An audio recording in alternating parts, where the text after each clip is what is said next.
எத்தனை சாமி வந்ததையா இது எந்தெந்த சாமி தந்ததையா எத்தனை பாட்ட சொன்னதையா அத சுத்துற பூமி கண்டதையா அடிச்சு வீசும் காத்துலையும் அந்த தகப்பனாச சுத்துதையா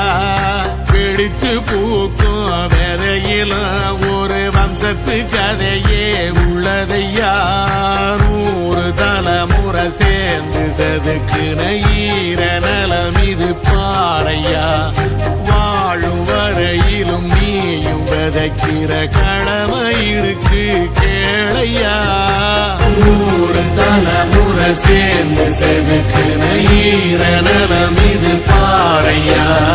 வாழும் வரையிலும் நீயும் விதைக்கிற கடமை இருக்கு